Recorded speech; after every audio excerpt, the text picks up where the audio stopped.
And when I look you in your eyes, she starts soaking up the sheets. Man, that's my baby.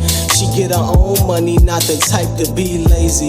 She get herself wavy, she get wetter than the Navy. What's up, y'all? You are on an episode of Lady Maya the Goddess. Yes, Lady Maya the Goddess. Y'all already know I done added the goddess to my name, okay? Because, listen, I call myself the pole goddess. I call myself Lady Maya. So, why not be Lady Maya the Goddess? Like, wait. Okay. So, as you all know, this is my first video I'm dropping on my first YouTube channel, okay? So, today's topic, I am going to talk to you about what you should know before you start polling.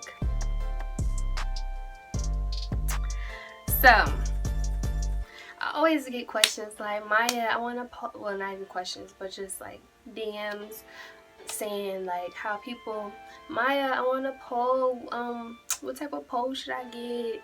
What do I need to know about poll? Oh, I don't have enough upper body strength. Oh, I don't, what type, I need to get a pole for my house. Oh, this, oh, that. And I love the questions, I love the questions. So, I decided to make this video for y'all because I love y'all already.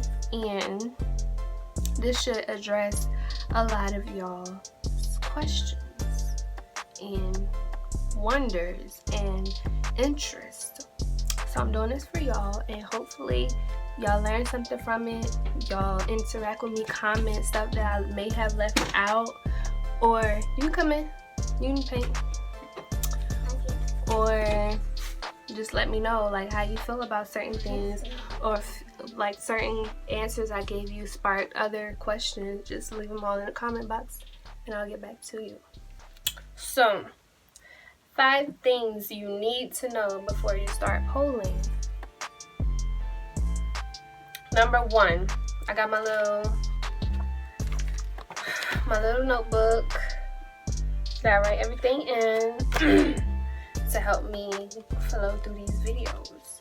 So, number 1 is you are not going to be a pro when you first start.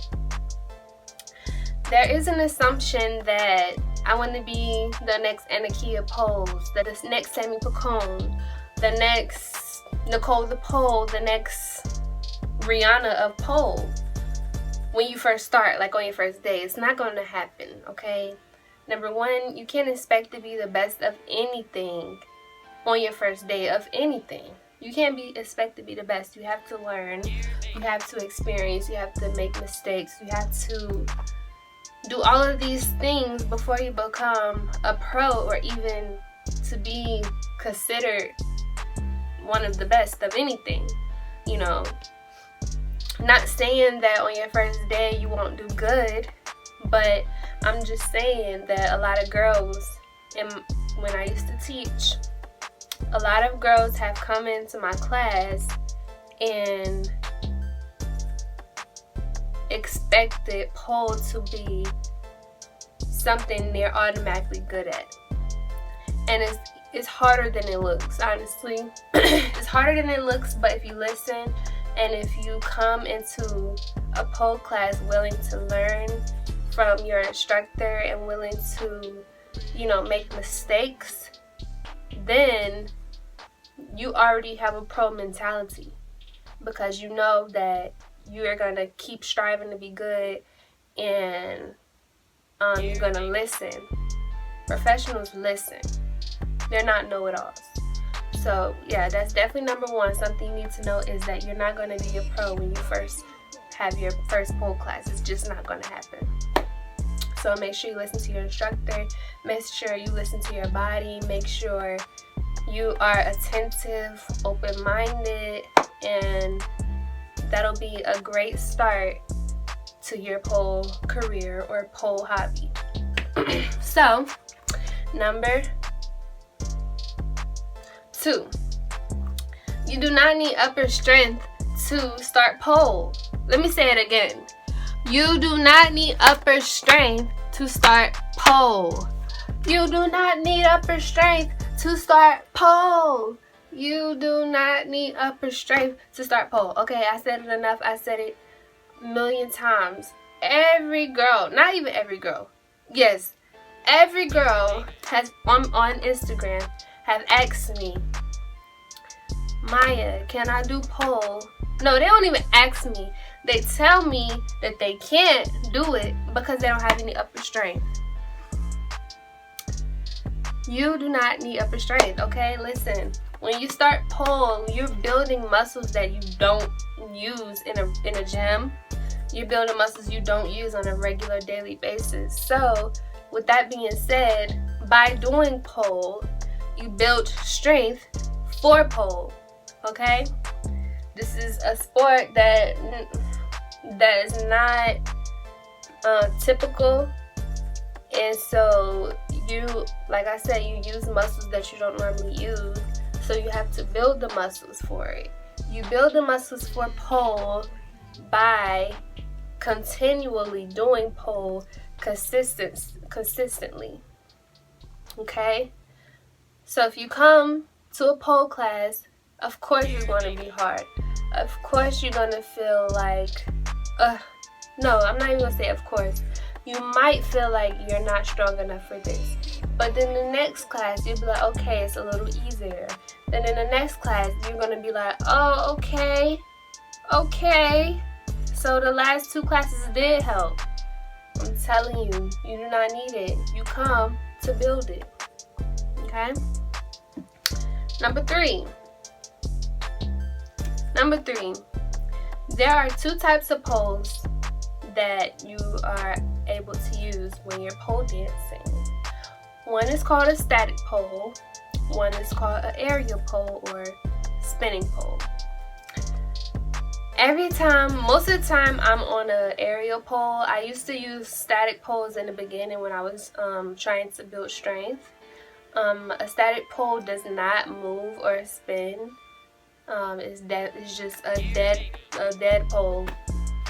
Aerial poles, that's what you see a lot of girls on. Makes their movements look more pretty, more flowy. The pole is spinning for you. Every time someone new touches the pole, they're like, oh shoot, it spins? Y'all been cheating. No. But then they get on the pole and they think it's gonna be easy and they get dizzy, they spin all out of control. Even though it's a spinning pole, don't mean that it's easy. It still takes control. But I'm just telling you now, before you go to your first pole class, that when you get on the pole, most likely it will spin. So do not be surprised. That's the secret. I'm telling you. The pole spins. I know. Yes, it spins. I'm telling you. Aerial poles are also great for beginners because it helps you build strength. But you most likely will have more fun on a spin pole in the beginning unless you're afraid. A lot of people are also afraid of spin poles, but there's really nothing to be afraid of. It's all just a matter of control and building strength. Okay. Number 4 is lotion and pole don't mix. It's like oil and water.